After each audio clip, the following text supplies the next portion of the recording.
we'd like to actually begin our session just to get an idea of who is in the audience.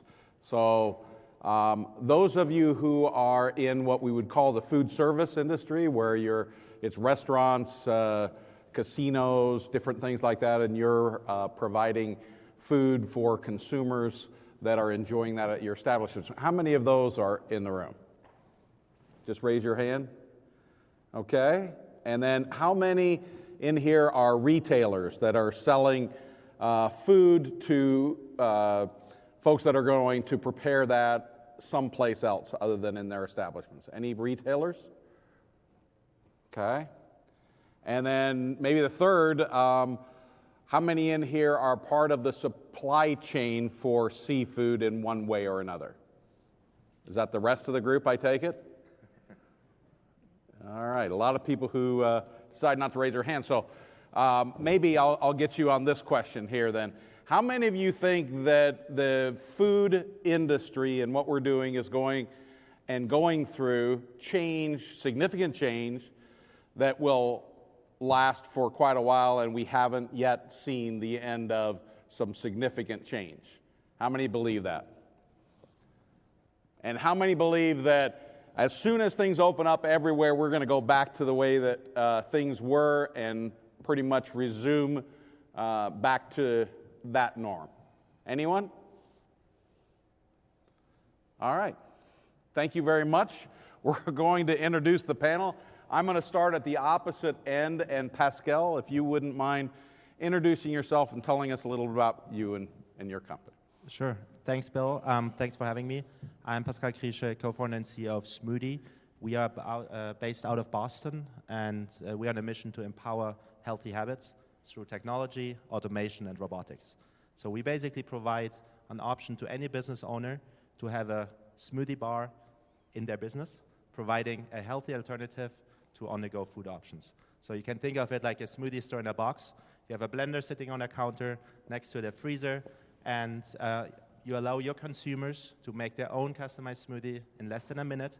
But the best of it, the machine cleans itself and self-sanitizes. So it's really removing the need of any human operator.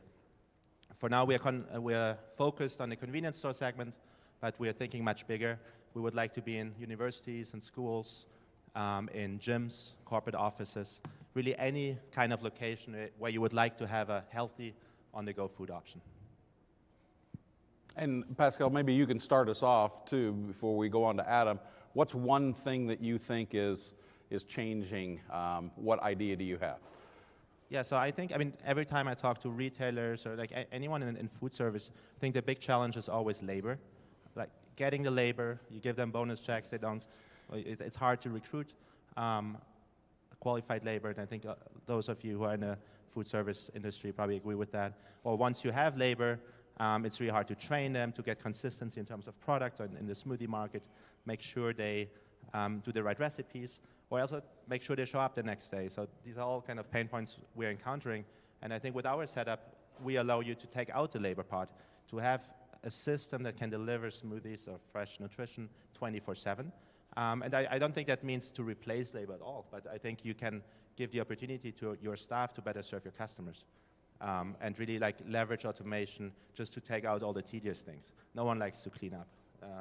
The last thing I would mention here is what we found when people actually make their own smoothies, like in our system, it empowers them. They feel they have agency. They made their smoothie.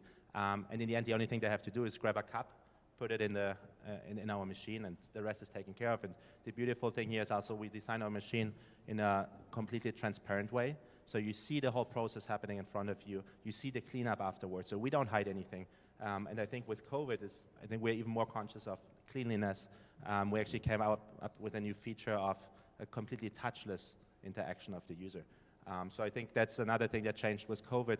And we at a startup, I think we're very agile, and we were able, when COVID hit, to actually adjust to those new requirements. And within a couple of months, we came up with this touchless feature. When most of the incumbents in the industry were just telling me they wait for COVID to be over. You saw all these soda fountains just being out of service, so they asked you to go to the cashier to serve yourself. I don't think that is really a model that would have worked for us. We rather try to innovate. So I think COVID is, I don't want to be a pessimist, but COVID will not be the last crisis we will see and not be the last pandemic. So I think we just have to stay humble, see what new requirements come up there, and then hopefully leverage technology to overcome those. Great. Thanks, Pascal. Adam, do you want to introduce yourself and follow that same cadence? I think it was on already. Okay. Well, unlike Pascal, I'm not a technology guy. I'm a cook. I'm actually the executive chef for a small restaurant and bar in Clayton, North Carolina, Little Clayton. And I'm proud to work there. The restaurant's been open for 15 years. My partner, Tina, she's been very successful over these years. And I think that we also both agree that COVID and even the mindset of COVID's not going anywhere for a while, so we've had to adapt, but very proud to work there, and that's about it. Great. Thanks, Adam. And Danny.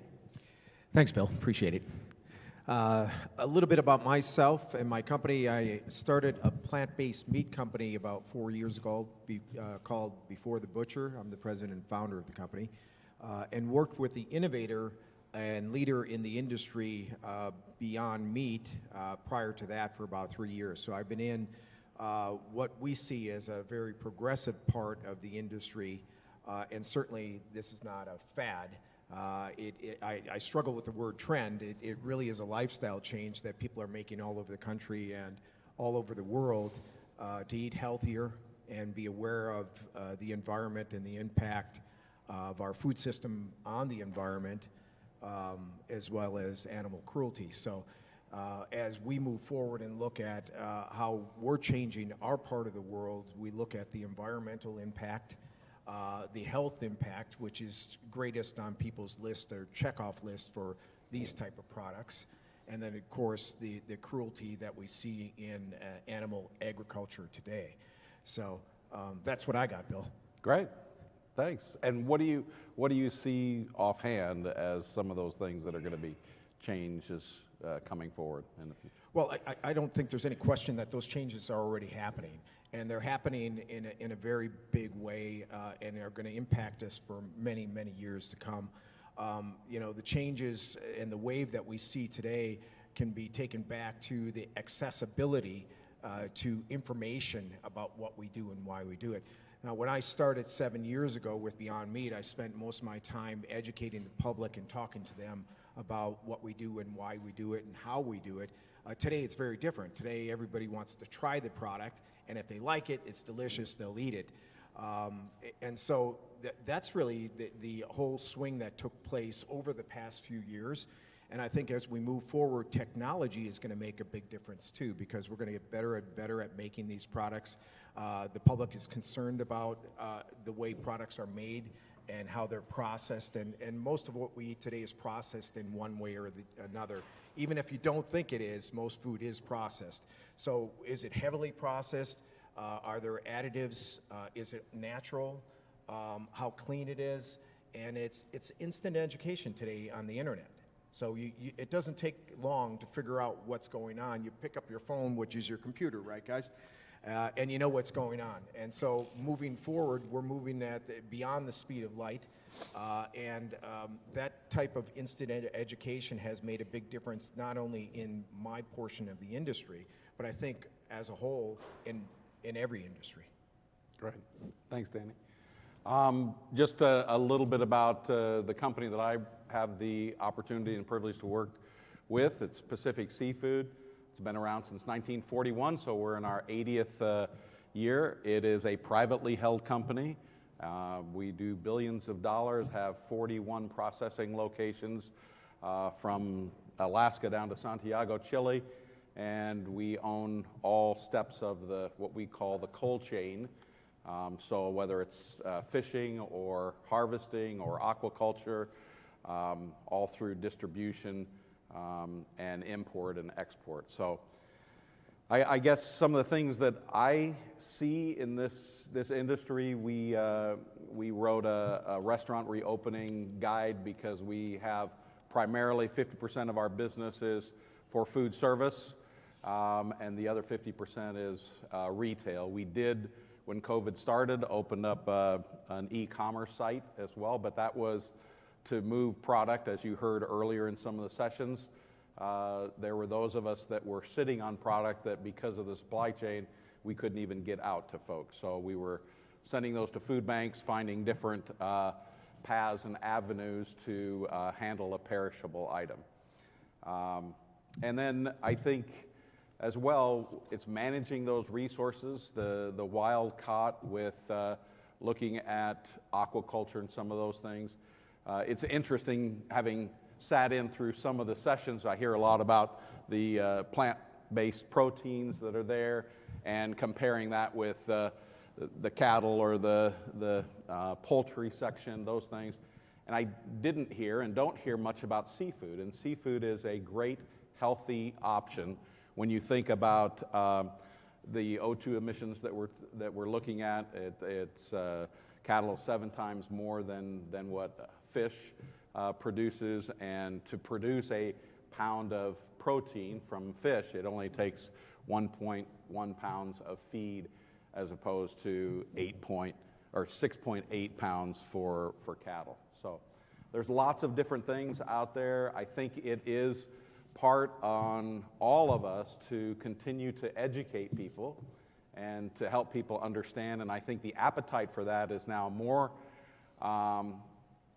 because of what we've gone through with COVID, and because people were at home, they learned more about preparing food and meals, and I think that's going to be an interesting opportunity for all of us moving forward.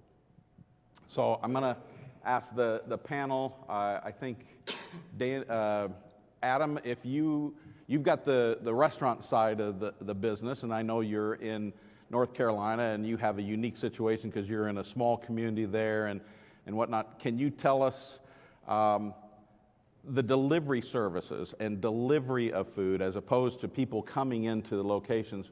What do you see happening there? What is happening there right now? So what's been really interesting to me is because I just reintroduced myself to the restaurant world 6 months ago maybe, and prior to that I was in college and universities, non-commercial, senior living, some things like that, country clubs, and Grubhub wasn't a thing for us, right? You don't use Grubhub to deliver to the hospital patients or the college food service. They come to your facilities. So Grubhub was new to me coming into this and understanding the whole dynamic of how they get food from us to the customer, what they charge, and how the whole thing works. And was it going to be accepting to the baby boomers? Was it going to be accepting to the younger generation? How did it play out? And how did those numbers impact the restaurant? And could we even really tell, because 2020 was not a litmus test to compare anything to 2021? And so do we compare to 2019 prior to this? And I think that was our litmus test. So when we started looking at numbers, they were startling to me. And actually, even before we started looking at numbers, our restaurant's small. I'm on the line cooking, right? Like, I don't have an office. We cook. And what I noticed is that between 3 and 5, when you were trying to get the line set up, we couldn't, because we were packing Grubhub orders, right? People were ordering from their desks. They knew what they wanted to eat. They knew they needed to pick it up on the way home. And they had become comfortable through COVID with doing online ordering. This was new to me. 3 to 5, that's when you take your cigarette break. It's when you start pounding chicken for the evening, whatever, getting your stocks on. There was no time for that anymore, and I noticed that the first week back in the restaurant industry. And it was eye-opening to me. And the cooks that were there through COVID, because I did not work in the restaurant through COVID, were already seasoned and had already changed their mindsets into that being a thing in their life. They had to adjust when they were getting food prepped, and that was mind-blowing for me. So that led me down some questions to the owner of the restaurant.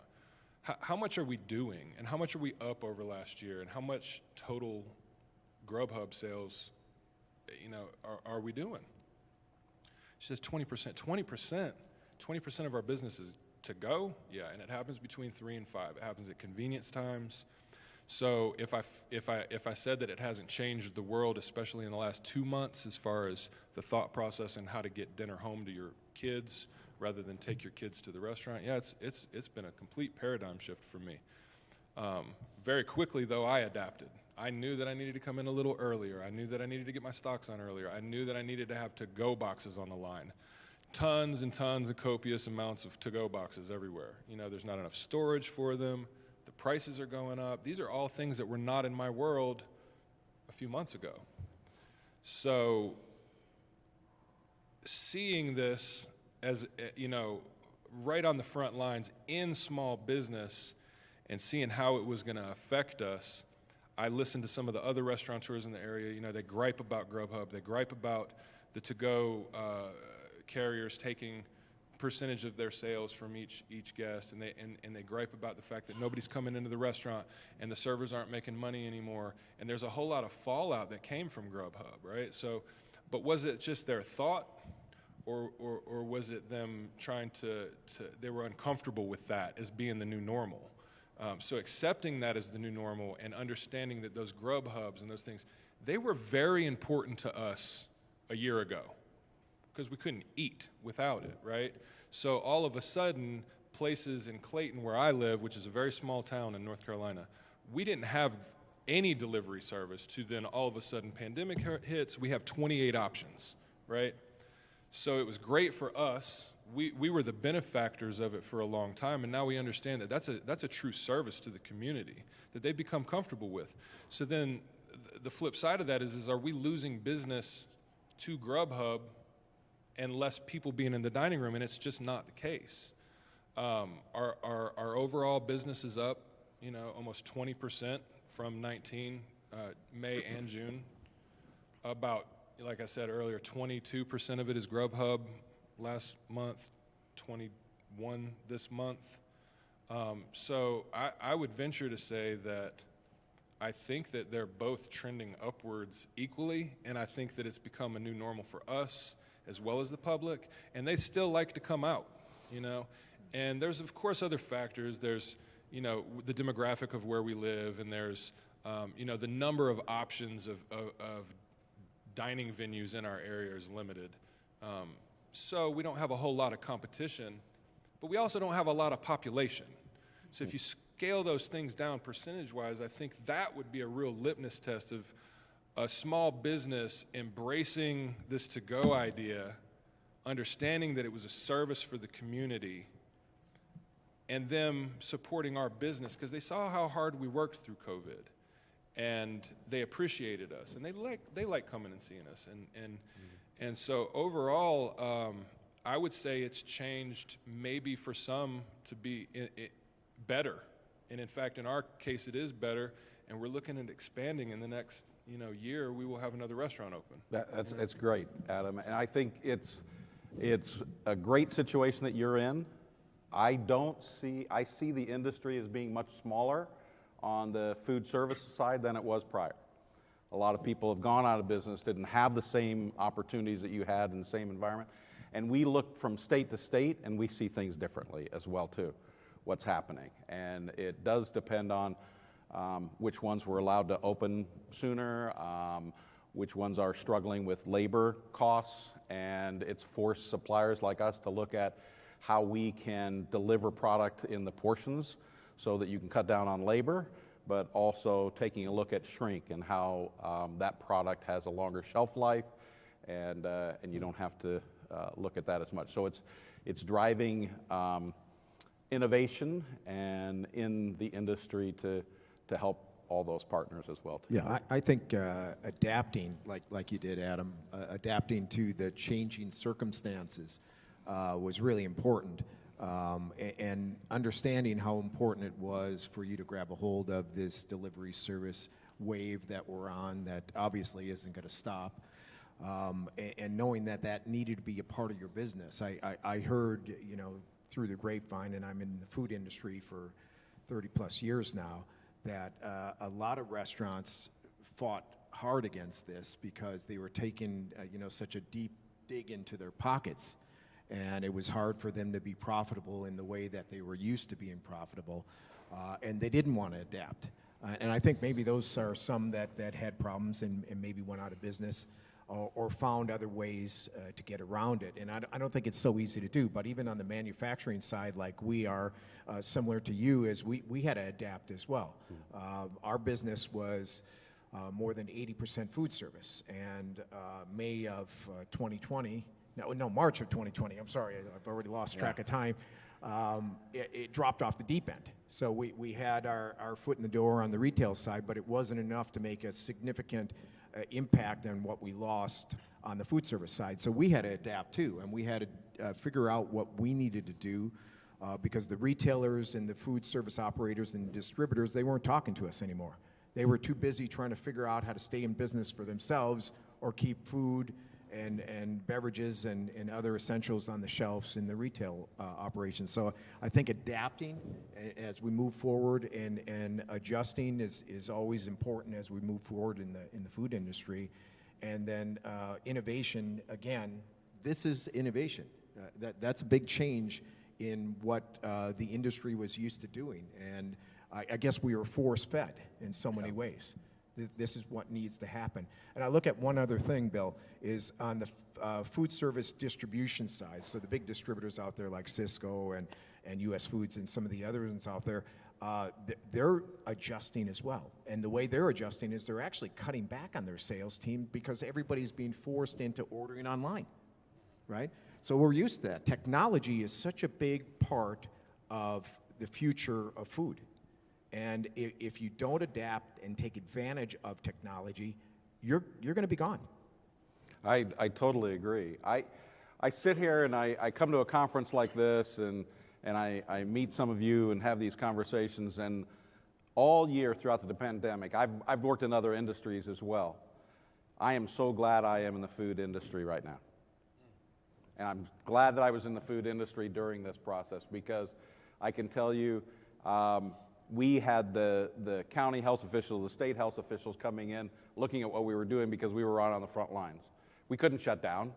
We were an essential business. Food is essential to folks. So when something like this happens, it is nice to be part of a system and a supply chain that has to continue.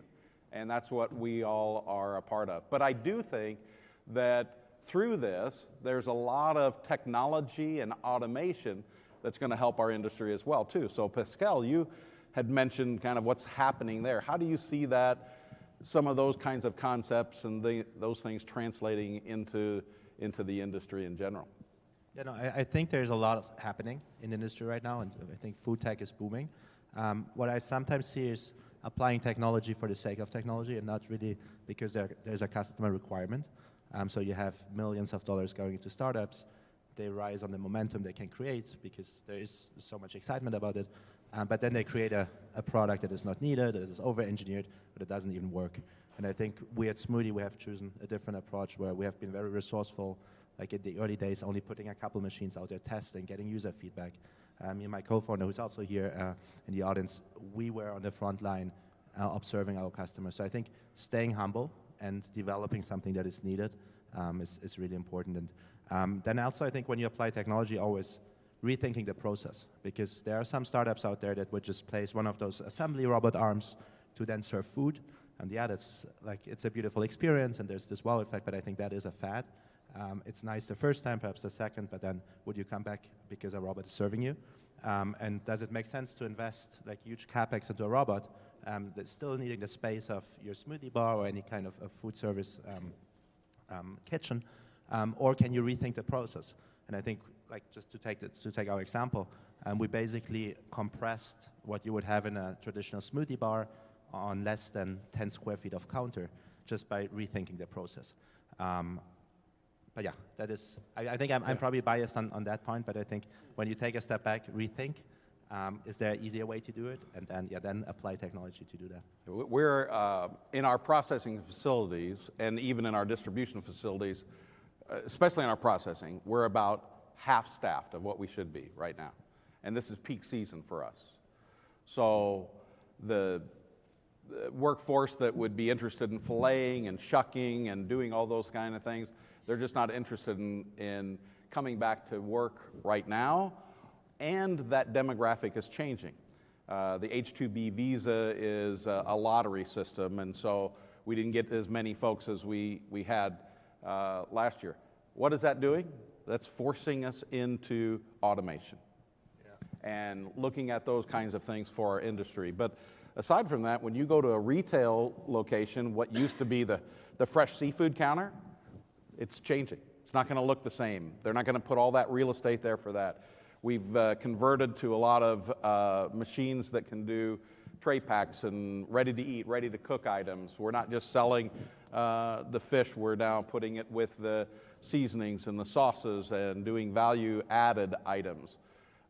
We see the restaurant industry now selling more food meal services as well too, not necessarily to be consumed at the restaurant, but we're also seeing the retail side do the same thing, and even opening up restaurants inside the grocery stores and having these types of ready-to-eat, ready-to-cook items that you can just take and go and pop in the stove and cook. On that note, I would add one thing. So I had an interesting discussion at a trade show 2 weeks ago in Virginia with a store owner who said they actually invested in a sandwich, a smoothie bar in their store.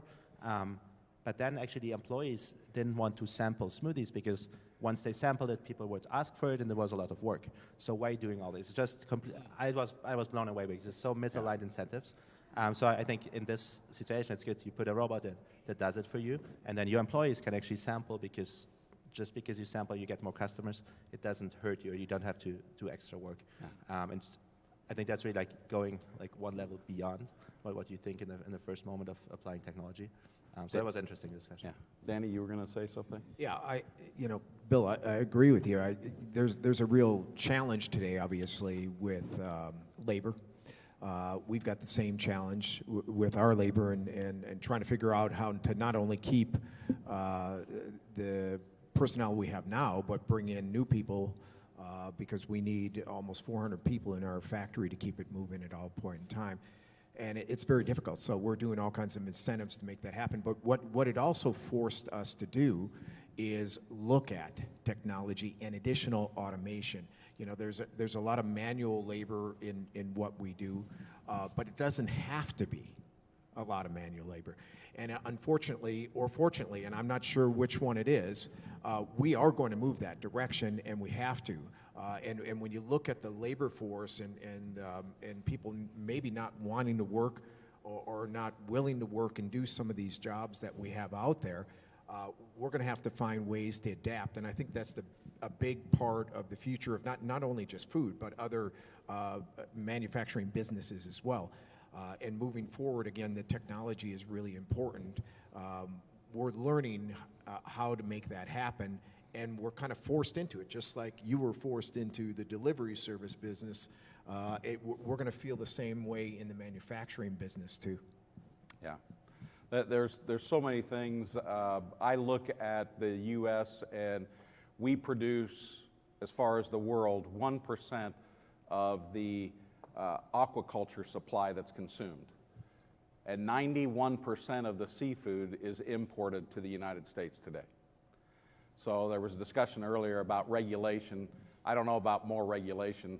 We feel like the food industry and often say it's more regulated than the nuclear industry with all the things that we have going on. But we do need to start looking at the ability, because otherwise we're buying that farmed seafood from other countries that don't have the same regulations and things that we do here. We've been very successful. We partnered with the Covell tribe in Washington, and we have 3 steelhead farms on the Columbia River in the natural resource. We've got 17,000 of acres that we're doing oysters in, that's beneficial to the bays, those types of things. But there's a lot of things that are going to change. Bill, there's always plant-based seafood too. And there's plant-based seafood as well. We're, in some of the innovation things, we're doing a seafood sausage and putting the casing in seaweed. So a plant-based casing that goes on that as well too. So a lot of different things that we're working on there. We wanted to give some time for questions and make this a shared learning environment. So if you have ideas, you're seeing things happening out there, or you have questions of anyone on the panel, please just raise your hand and they'll get you a microphone, and we'd love to hear from you. I see some hands.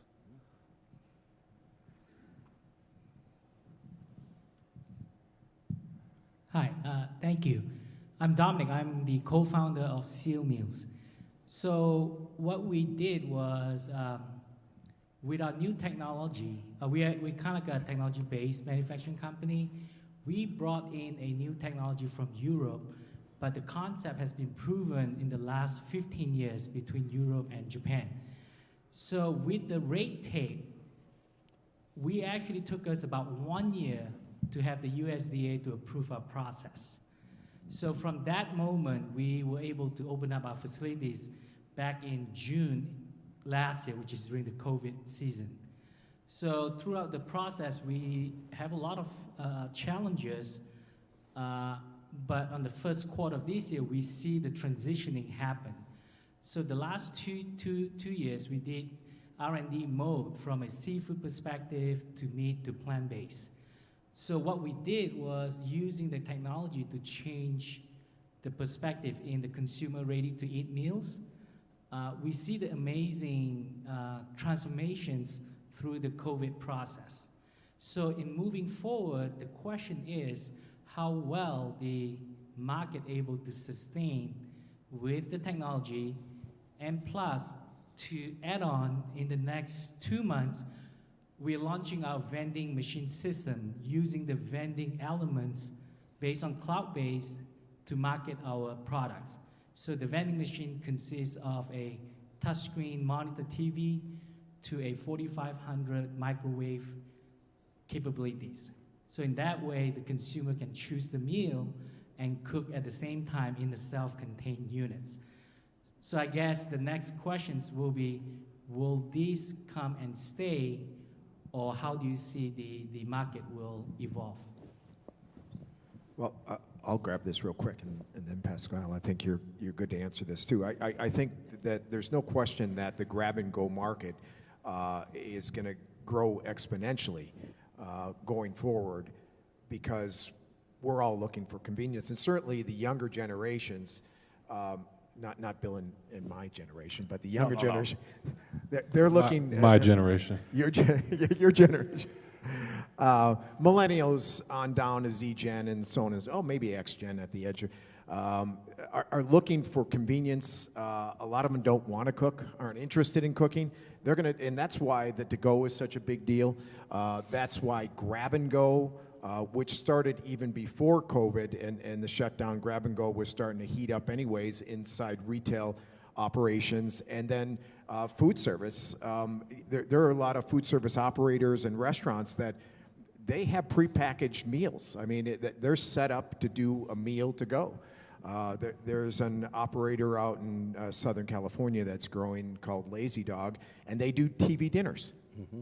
I mean, all that is made to go. They are looking for that downtime that you were talking about, Adam, that literally they want to keep busy all day long instead of having, their staff leave and then go down and then bring them back up. They want staff there if they can get the staff, right?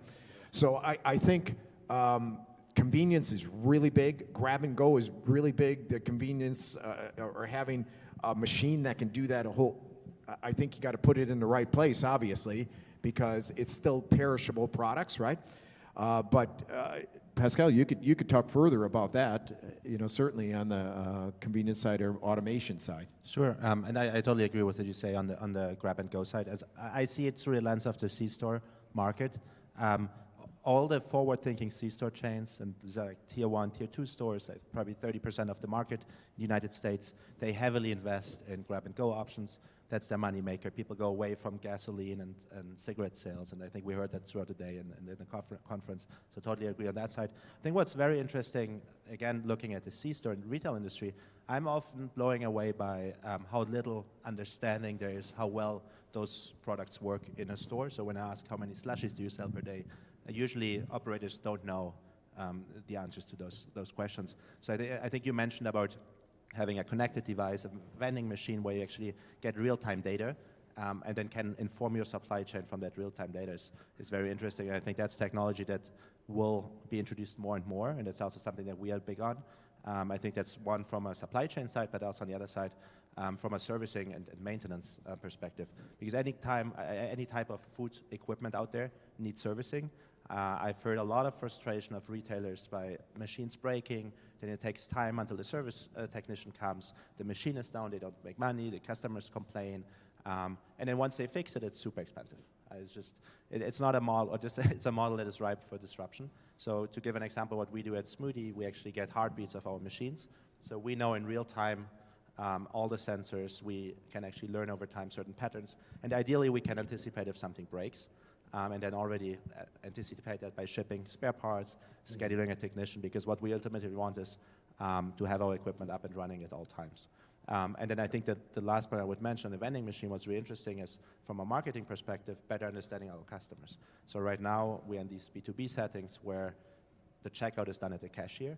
We want to get to a model where we can actually place our machines anywhere as a type of vending machine, where we'd have the Smoothie app where you can order through, you can directly check out on your Smoothie app, you don't need to stand in line. It's super quick, but we also learn who our consumer is. The demographic, we can interact with them, make them loyal customers, and so they come back and back again. So I think that is a huge area of opportunity in retail, but I think in a lot of other segments as well. There was another question. Hi, Lester from. Hi, Lester. So we own a company in Mexico, which we develop products and create them, and we put them in retail industry mainly, Walmart and this type of stores. So the first question is, Bill, we have a situation that's similar to yours with the meat in this place. Because there is no laborers in the U.S., your product is being imported from my country, so our prices are through the roof, even in the U.S. also. But it's been, I think, a 40% increase in the last 3 or 4 months. So some of our products are meat-based. We have some. It's not beef jerky; it's dehydrated beef, so it's dried beef. And so this is like more of an industry question. When do you think, or is there an end in sight to the labor problem? That would be the first question. There is, and this is one of the challenges right now, because you don't want to keep chasing that, because it's not, what's happening right now is not sustainable, and it's not going to be the situation forever. So when we're bringing a container over from other countries, it would have been maybe $2,000, $3,000 at the most. It's $20,000 right now, dollars that we're spending on that. They don't have people at the docks to be able to work. You have containers that aren't in the places where they're supposed to be because what happened in the Suez Canal. There's a lot of factors playing into things right now that have disrupted the global supply chain, not just in food, but in everything else. So it's a bad recipe for inflation right now. However, I would caution everyone to be careful with just riding the wave to, take the opportunity to raise your prices, because then when things settle back down again and that changes, where are things going to be at in pricing? So it's a dangerous thing, but it's going to change and it's going to correct itself. What would be your forecast? When would you? Well, just like in the States right now, we operate in several different states, and I can tell you that we have a challenge finding labor. As soon as Texas opened up and stopped giving the supplemental income, prior to that, when we would put a job posting out, we'd get 1 or 2 applicants for those jobs, and as soon as that changed, there were 50, 60, 70 applicants per job. So I don't think that, you hear some people say that, or they're making more money. No, they're not making more money. They're just making enough money that, do I really want to go back to work and take a job for the delta that exists? And so that we're already seeing a change in certain places. So I believe it's changing. Any other thoughts with the panel? Well, I think it's changing too. I think it's going to take some. It's almost a state-by-state basis, depending on whether or not they decide to, turn off the valve and say, hey, we're not going to continue to supplement your income or be your income. whether it's unemployment or additional monies that come in. And I think it, you know, obviously has to start with the federal government, and then the states make a decision whether or not they want to keep in passing the money out. Because the shutdown at that point in time is, hey, you know, if I'm not writing you a check every week, how are you, you know, putting food in your mouth, and how are you supporting your family? So then they're going to go back to work. And I hate to say that, but it seems to be that way right now. We struggle in California. That's where we're based, in Southern California. And we're actually in San Diego. So we're literally on the border. From our factory, I could take a stone and hit the Tijuana airport. And a lot of our personnel, a lot of our workers actually cross the border every single day, and we struggle. We continue to struggle as well. So there is a shortage overall. I'm not saying it's all based on supplemental income, but we will find a balance. A time frame for that, boy, I wish I had a crystal ball to tell you when it's going to happen. But I think by the end of the year, we're gonna get into a better situation when it comes to labor. I think there is a light at the end of the tunnel, and we're going to get there. Okay. And Danny, my second question is actually for you. One of our products is, as I mentioned before, one of our brands, it develops dehydrated foods with no additional chemicals or anything processed. So based on what you guys do, what you produce, have you tried any type of different products with the Beyond Meat or with the supplemental meat? Like, I don't know, some beef jerky with your product? Well, that's funny you should mention. But by the way, Beyond Meat's a different company. I know. So, I just no, it's all good. I worked there for several years. So, yeah, it's interesting that you mentioned it. Right now we have you know, a pretty good variety of products. We have 4 different patties. We've got our regular burger patty, and then we've got a turkey burger, a chicken burger, and a breakfast sausage patty. And then we've got 5 different grinds. We have chicken chunks, beef tips, and pulled pork. So we have a wide variety of products that we make. And I am in conversations right now with a co-packer that would help us make a plant-based jerky. If you can do that for us, I'd have a conversation afterwards as well. Can. So, okay. I can. Yeah. We'll talk. You bet. Any other questions? There's one in the back. And then how are we doing on time? 7 minutes? Okay. Yeah, I don't know if it's a question. Maybe you could just comment to my comment. So to your previous discussion just a minute ago, you mentioned that there's, of course, a labor problem. There's wage inflation, just retention. There's people rage quitting. It's happening all over the place. We're suffering from the same thing. And there was another comment you made earlier, one of the panelists, about how we shouldn't just jump into technology for the sake of technology. But what this nexus of problems has led us to is a harried and very rushed discussion over investing in automation. So automation looks like it's necessary to deal with future threats of, you know, wage inflation and labor problems. The real pinch that we're in, and I wonder if you're in the same pinch, is we want to invest in automation, but at the same time, with supply chain problems, we're looking at maybe Q1, maybe Q2, maybe Q3, and we can't wait. So what that has forced us to do is to maybe possibly artificially inflate wages above the inflation rate. And so I wonder if you're, I mean, you know, maybe it's an obvious answer, maybe you're all dealing with the same thing, but we're having all kinds of CapEx arguments and whether we're going to jump into automation and, you know, what if we do it too early? So I think that it's great that we're all doing well in terms of the food business skyrocketing. The problem we're having is all these dilemmas. And at some point, one of the dilemmas will probably not pay off, and getting kind of your finance team to accept the fact that that's a risk you have to take is interesting. It's like an impossible situation. It's not a catch-22, it's a catch-33 in many ways.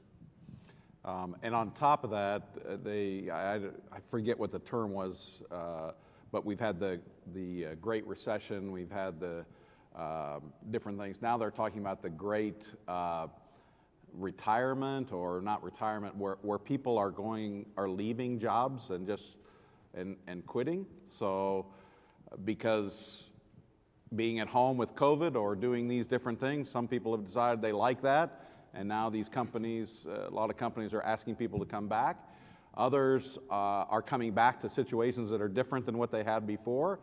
and they're just taking a look at their life and what they want to do, and there's going to be a great reshuffle of the workforce as well too, on top of the labor shortage. So just things for all of us to deal with and challenge. We have obviously raised our wages.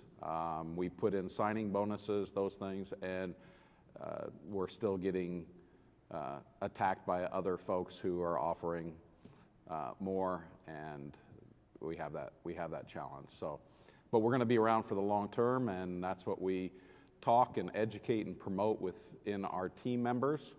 We're doing a lot more for our team members. We're having a lot more visibility with folks, doing some other things that have some cost, but it's more about the people development and the appreciation that we can show. Yeah, Bill, I mean, we have the same type of challenges with the labor, and we have what I call come to work bonuses. Literally, you show up for work on the days that you're scheduled, and at the end of the month, we give you a bonus. As opposed to raising the Yeah, salaries. so, well, we took a lot of time, not a lot of time because we didn't have a lot of time, but we did think about it and thought, hey, if we decide to raise the salary or the hourly wage of somebody from $17, $18 an hour up to $20 an hour, when this blows over, and I think it will, in a few months or maybe a little bit longer, we can't lower their wage, right? We can't go back and say, hey, look, that was just for a few months, and now I'm going to take you back down to $17 an hour. It doesn't work like that. So we decided we would give them monthly bonuses for as long as we thought we needed to keep them on, and then do incentives like you did, Bill, to bring them on, a signing bonus, job fairs, things that we never had to do before. We've been doing in a big way and getting different companies, personnel companies come in and help us with our job fair and take over our entire parking lot for a day, put signs up and ads in newspapers and radio ads and everything. Yeah. Things that we never had to do before. Well, I'll share one other thing that we have. We've always had an intern program, but last year when COVID hit, so many companies decided they wouldn't do an intern program. And the ones that did, they did it virtually. We did ours in person. And we had so many great applicants that came, and we've kept those and we've trained them. And then we gave letters to the juniors that were full-time offers once they graduated to bring them on. And this year, and we have them do a project, and one of the interns that was working on our wastewater issues with our Shirimi plant that takes and refines the seafood so that you can make it into any kind of products. He turned around, and our wastewater right now is purer than drinking water. But he found that in our wastewater that we had high levels of collagen, and it was at a higher level. So he put together this proposal that was going to make the company an extra $44 million. And that was an intern that came on board. And so we're really using that program to find talent and to really invest in people to start with and coming in the company. Now, I know that's different than our filleters and other folks, but Are you selling collagen water? we're looking at having a plant and taking this intern eventually to take that idea all the way through completion. Wow, that's pretty cool. Yeah. But anyway, so we do the full utilization of the fish. So we're making fish oils. It goes into pet food. It's fertilizer. It's all of those different things. So absolutely full utilization of the fish. Anyway, I got a follow-on grenade for you guys since we had a grenade. Okay. So with all this discussion of labor and how we're bending over backwards and we're offering incentives and raising wages, do you think that we haven't been treating employees well enough, or do you think we're treating them too well now? A trick question. That's right. Yes. I'll say something. And maybe I'm not correct with this, but when COVID hit, I remember I could probably name hundreds of people that I know personally that immediately got furloughed, right? Couldn't go out of the house, had to quarantine, boom, you ain't paying your bills anymore immediately, right? That was a real quick decision. It hurt a lot of people. My wife, she got furloughed at the time. We've learned to live a more modest lifestyle and a much happier lifestyle being together, right? Her not rushing back to work right away, not because she's receiving any benefit. We don't receive any benefits from that, except for the fact that we're able to love our children a little bit more, right? So when you're talking about that grenade, we were real quick to furlough a lot of people. And now some of us and some other people that may be salty because they got furloughed because of something that was out of their control, maybe they're not quite yet to forgive us and come back to work so quickly, right? We're already looking at changing my line cook into a robot, right? Before we accept what you just hit like straight on the head of the nail. We do need to love our employees more than ever. We need to nurture them. We need to care for them. Maybe incentivize them with money, right? But through this whole thing, I think emotionally and mentally, we needed each other. We needed mentors. We needed people to look up to. So yeah, I feel like we've been treating employees not quite right for some time.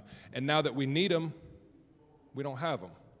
So, I mean, that's at least my 2 cents from, a cook in Clayton, North Carolina.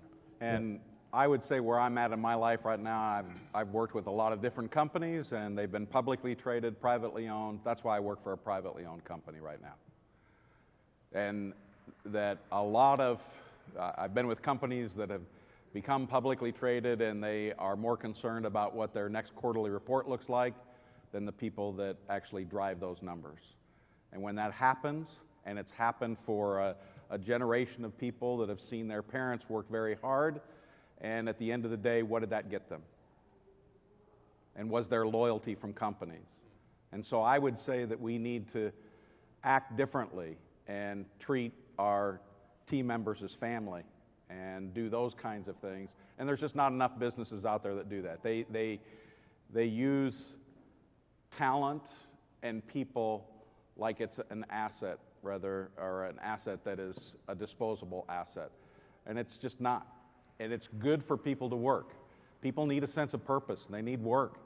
I know lots of people who work today that don't have to work because they're fine financially, but they work because it gives them that sense of purpose as well too. And I think it's just getting back to that and having that sense partially. So. To build on that point, Bill, I think for us as a startup, we have a mission that a lot of people buy in, and I think giving meaningfulness to what you do, I think we are in a good position to give that, and we're definitely not paying competitive wages. We're getting a lot of unpaid interns. I think it's something that works for us. I think we should not only look at compensation in dollars, but also just what is the meaning of what you do. And then for me, I mean, if you wondered where my accent is from, I'm from Germany, so I know how it is to be an immigrant in the United States. When you apply for any company in the United States, the first question you get, do you have a valid work visa? When you say no, because you need an employer to file it for you, then you're out of the process. So what we found, actually, our team is incredibly diverse, very international. We sponsor visas. I think there are very few startups, big companies that would sponsor visas. I think I have the benefit that I went through 4 different visas already in my time in the United States. I know how you can file it, but it's a risk, it's a cost, but I think this cost pays off because we see in our team members, they stay with us. They're loyal. They don't change with us because someone else pays more. They stay with us because we were there for them when no one else would give them a chance. We heavily invest in them with training. We give them opportunities. We usually give them more than they can handle, but it makes them grow, and I think it's very important to always give those opportunities, and then I think you can afford to pay less.